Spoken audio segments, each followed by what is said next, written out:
And then now we have post-graduation opportunities workshop, and we'll invite our next speaker to get started. Janet? Hello, everybody. There you go. Can you hear me okay? You can. Okay, great. So let me first introduce myself a little bit. Felix, you can go ahead and go to the next slide. So in this session, we'll discuss various postgraduate opportunities, including self-care and reflection, volunteering, education, employment, and entrepreneurship. Myself, again, my name is Janet Curiel. My background that I'll be discussing mostly today will be based around my volunteering experience. I graduated in the spring of 2017. Within the last year of my time at CSUSB, I was a transfer student. I was a volunteer through the outdoor program, through the recreation center. And then I became involved with ASI and did work through program planning. And after graduation, I became involved with ASI as professional staff for about 2 years. And then this last year, I actually was part of the Peace Corps, and I was serving in Botswana in Africa for approximately 8 months. And then I recently came back home due to the COVID crisis. So I've had some volunteer experience throughout the years. And it's been, as I'll go on to the next slide, one of the things that's really guided me and pushed me and given me a lot of the skills that I have now. So before we go into all of that, I just want to really reach out to everybody that just graduated right now. You are navigating such uncharted waters. I mean, when I graduated high school, it was right after, you know, we were hitting into the recession, and I thought that was something, you know, but you're coming into a time that the whole market in which that we are applying for jobs is changing. And with people that I know that are transitioning into their current job, going from in-person to online, things are changing and going to be different, but also this is an opportunity to be more open, and other opportunities are going to open themselves that probably haven't before. But with all that said, you know, giving yourself grace and giving yourself an opportunity to navigate all of this, taking time to self-care while you're going through this. I know some of you are spending hours upon hours looking for jobs and creating resumes, and you may get frustrated if there aren't calls back, but taking the time to reflect on your values and what you're looking for in your job, this is the time to do it. I don't think that there's going to be another time, I think, in the near future for us to really have this moment to really reflect on what speaks to us with our values, and be able to refocus and really push ourselves in that way to pursue something that is going to drive us in the lane that we're really wanting to go into. Felix, you can go ahead. So with talking about values, I think that's something first to really delve into before you start going into applying for jobs, right? Because you can get a job and it could be a good opportunity, but if it doesn't really speak to your values, you won't be as invested and you won't be pushing yourself as much as you can. So just something fun to do for us right now, do a little activity. So this is values and vocational choices. So here are some values you may want to consider when choosing a job. So I want you to go in, look through these, and choose 3 that are important for you when you're choosing a job. So this, you don't have a physical form, you don't have to draw a line through anything, but just read through them and pick 3 that speak to you. So we'll just take a minute or so. And then if you want to put in the comments some of the things that really speak to you.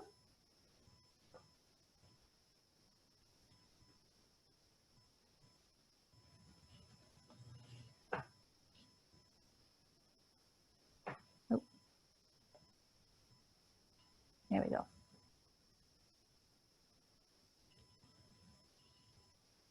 And with this, as you're reading through these,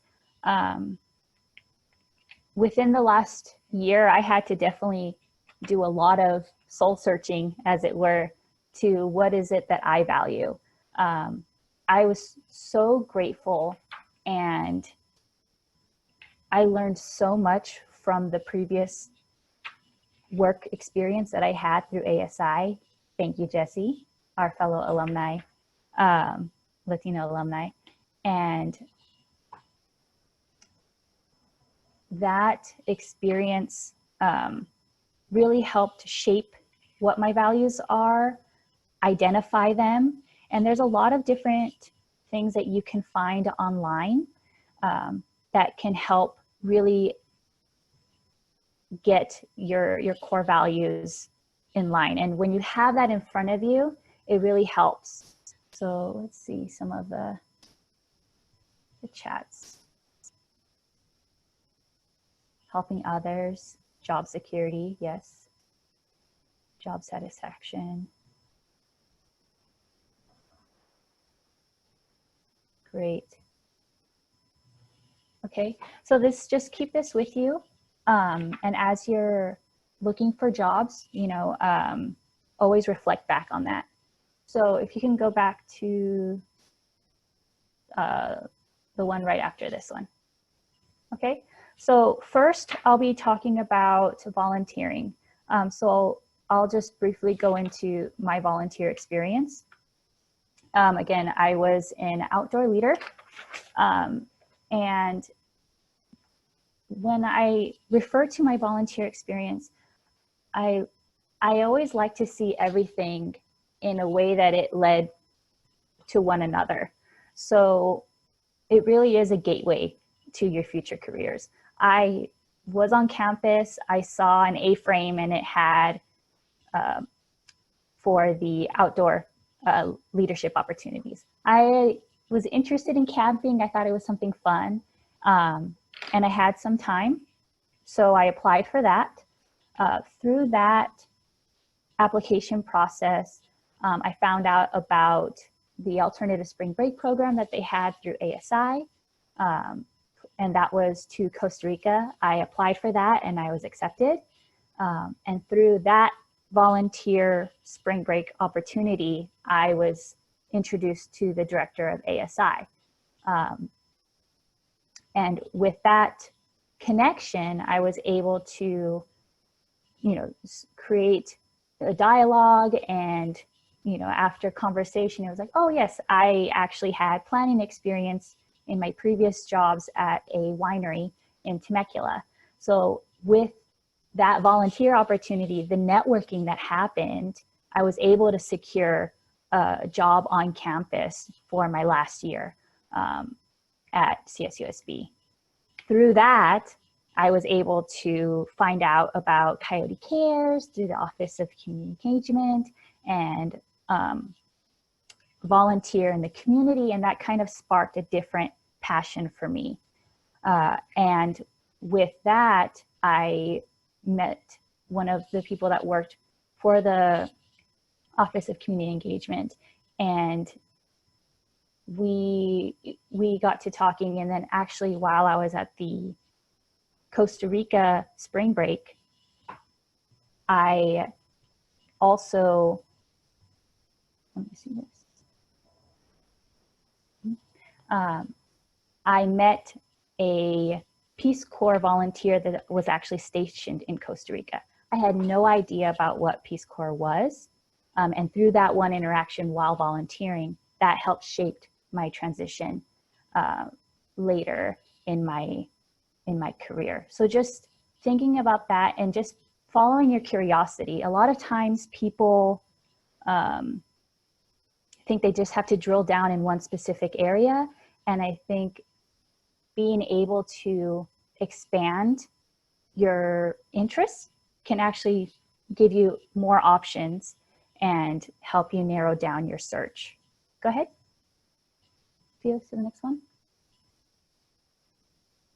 Okay, so some local opportunities for you to volunteer. You can always reach out to the Office of Community Engagement. I've left their email here. There's also a California link, californiavolunteers.ca.gov. It was also mentioned in the previous for the resume building. Let me see, one more. But there's a lot of different things that you can look up for your local community. Just Google it and you can find food pantries, especially right now, meeting people. Also, because it's election season, they're in need of poll workers. So if you're wanting to get involved with your community that way, that's another option.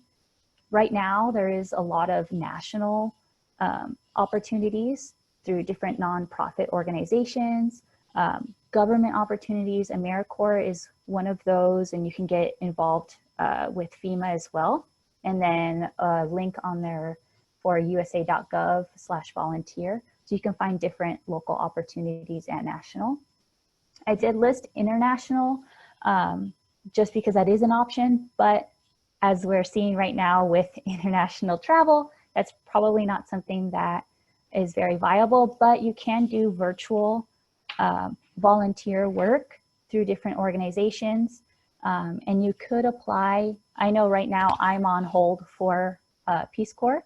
Once COVID is a bit more under control and they're going to allow participants to go abroad, that is on a hold, but it's still something to consider.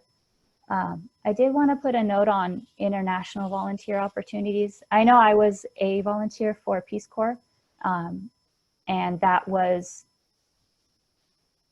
it's a whole nother conversation in regards to the amount of things that I learned, but also reminding myself that, especially in times of crisis and things that we're seeing here in our own country, there's so much that we could do here at home, and just being cognizant of our desire to go to other countries for the wrong reasons. I know with Peace Corps, there's a lot of things that are, in discussion right now, and issues of white savior complex. You don't want to be going to other countries and thinking you're going to solve everybody's problems. That's just going with the right intention. I just want that to be very clear when serving internationally, and really considering what we can do at home as well. Okay, so next we'll go into education, and I spoke mostly for volunteer because that's more of the experience that I have. But if any of my colleagues want to chime in for graduate school and their experience, please feel free to come in. So for education, there's opportunities of apprenticeship. So it's paid apprenticeship opportunities. So you're getting relevant work experience while you're acquiring these skills, and some employers are offering opportunities for you to come and learn under them, so you could actually get hired in those situations. Internships are more for building your resume. There are also other great networking opportunities.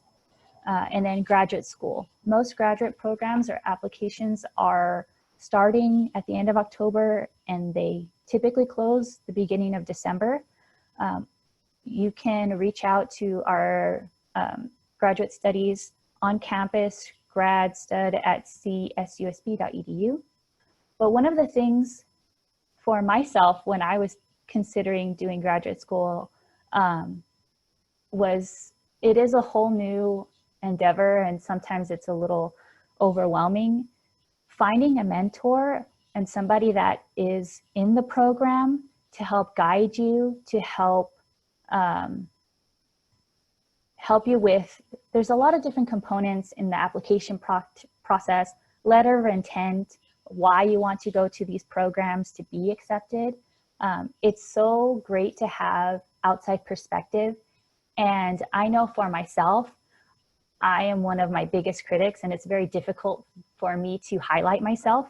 And it was important to have other people outside of my brain to help me put those things into words. And then I saw in the comments, a lot of the times when you're, see Karen, for universities to apply to, some of the times they do help you with cost of tuition. That's definitely, Karen, do you want to speak to that at all?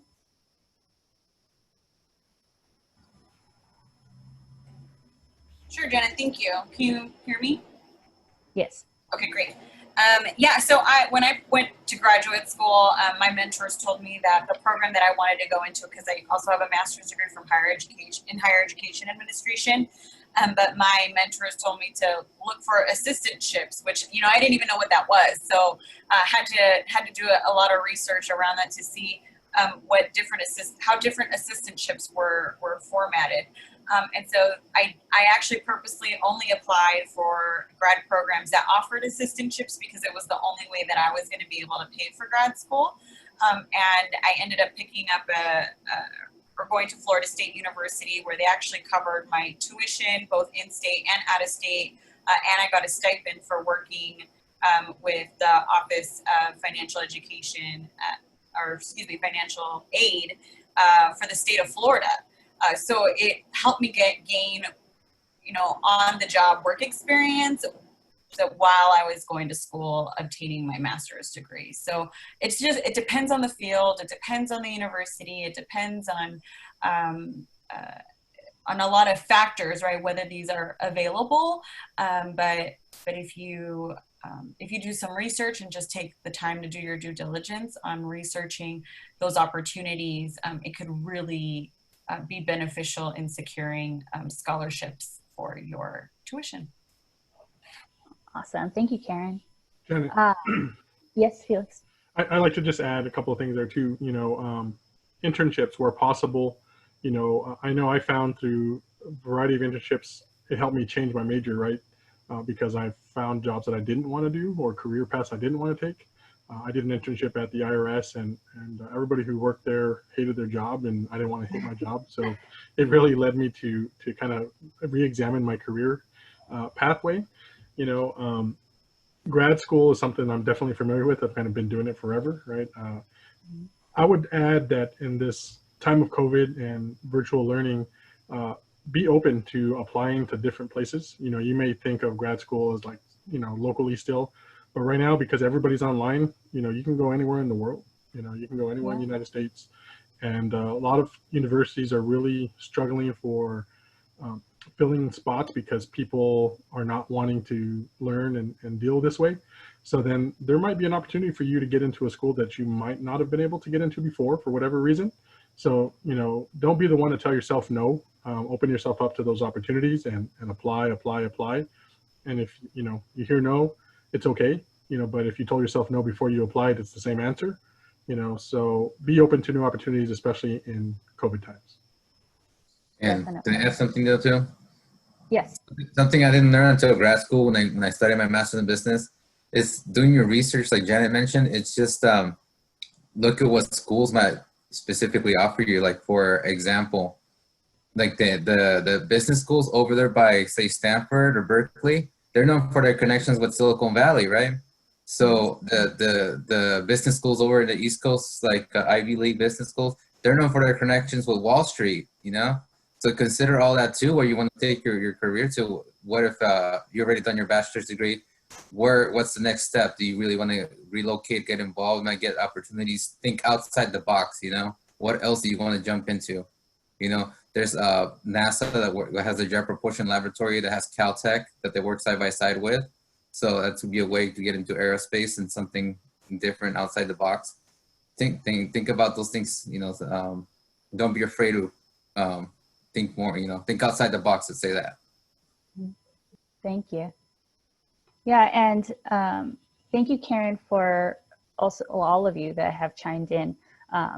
And what Karen mentioned to me also reminded me, going back to volunteer service, some volunteer opportunities actually, depending on the amount of service, do scholarships for graduate programs. I know Peace Corps had the Coverdell Fellowships, so there's over 50 universities that they work with to secure scholarships for Peace Corps volunteers, and that's through, I believe AmeriCorps does that as well, but there's a lot of different volunteer opportunities that connect you with graduate programs. Okay, I think anybody else want to chime in for graduate school, or are we good to move forward?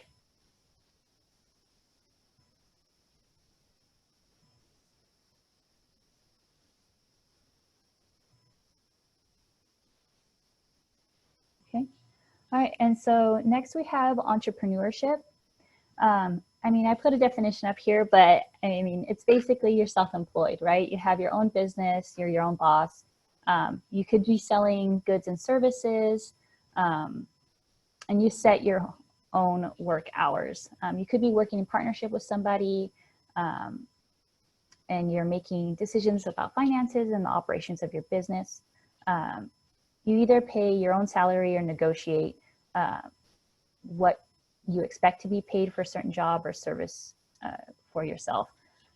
These types of opportunities, I know a lot of people talk about it. It's like, oh, you have a side hustle. That's your entrepreneurship opportunity. But I wanted to put this on here because sometimes right after college, you feel like you have to go in and just get a job. You need to work. And sometimes, and when I go on to the next slide, sometimes it's very necessary. You need to be employed right after college. So right now there's opportunities that, I mean, there's barriers, right, for types of employment right now. And I think now more than ever, entrepreneurship is something that is really catching people, in the sense of you have to figure it out, right? It's a sink or swim. You have to find opportunities to make that money. So like entrepreneurship is something to consider. If you've always wanted to try it, this is a time for you to really go for your goals. Let's see, question for me. What experience stood out to you the most when in the Peace Corps? The experience is, I think, realizing the soft skills that I had that I didn't really think were that important to me, I guess. Not necessarily important, but as impactful. It made me really it was like I had a Mary Poppins bag.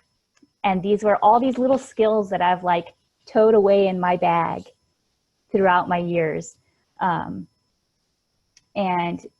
being able to pull those out and have those used. So right off the bat, when I arrived in my community, they were going to do a health fair. And so there were aspects of my time in ASI that I was instantly able to pull things out of my Mary Poppins bag to really implement in that opportunity. It was completely different context and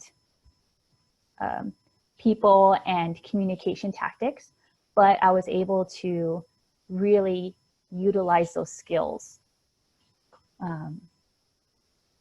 Yeah, I think that was just the experience is that it's not as different as people might think, and a lot of the skills are just as useful and being able to implement in other spaces. Let's see. Oh yeah, thank you, Karen, for to connect for the Inland Empire Center for Entrepreneurship at CSUSB. Definitely great opportunities for people to connect with. Let's see. Does anybody want to connect for entrepreneurship? Actually, I'd like to chime in, Janet, just because of the nature of my work. As the community development officer, I have the privilege of working with small business technical assistance providers and community development financial institutions that lend money. They're called, so CDFIs, they lend out money to micro businesses and startups. And so there's a lot of amazing resources in our region that are highly focused on helping small business owners. So if you want to learn about starting a business or growing a business, there's actually one coming up in partnership with an organization called Uplift San Bernardino. It's really focused on uplifting San Bernardino residents and individuals that want to do business in the city of San Bernardino, but they help connect you to technical assistance providers who literally help you step by step navigate the whole process, whether you want to start a business plan or you already have one and you don't know what next steps to take. A lot of the programs are extremely low cost or free. And so I just highly recommend, please connect with me, after this, or, Google online. Some organizations that come top of mind are like the Inland Empire Women's Business Center. We also have the Coachella Valley Women's Business Center. We have the Coachella Valley Inland Empire, the Coachella Valley, and we also have an Inland Empire Small Business Development Center. And there's an organization called the Micro Enterprise Collaborative of Inland Southern California. You can Google them as well. They have a really cool resource navigator where you tell it, what stage of entrepreneurship you're in, whether you're thinking about it or if you want to expand an idea or in an existing industry, even things like clean tech.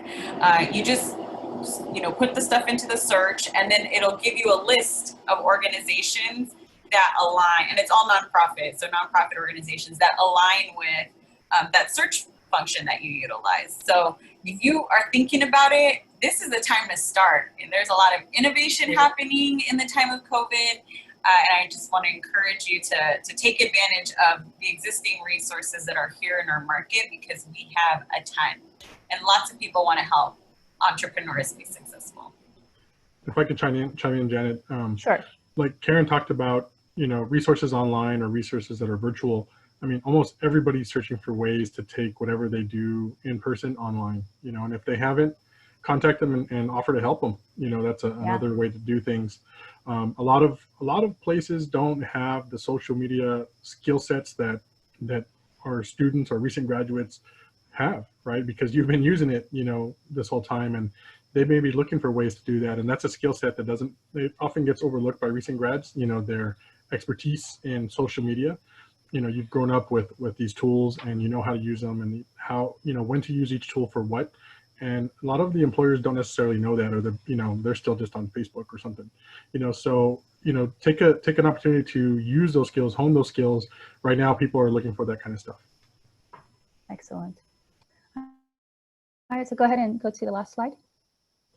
So the last one that I have listed is just simply employment, right? We're in a crisis, and this is any type of employment. You're working for somebody else, you're receiving a regular salary. And to Felix's point, sometimes you need to just have that medical insurance, right? You need to secure a job, and you need to be able to provide for your family.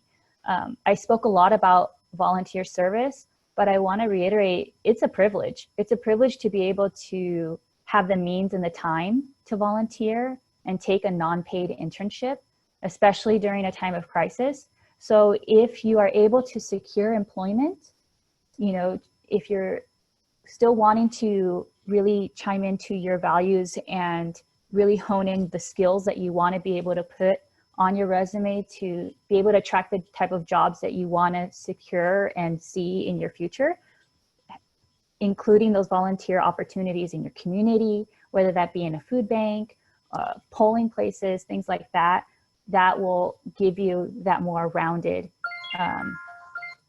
experience.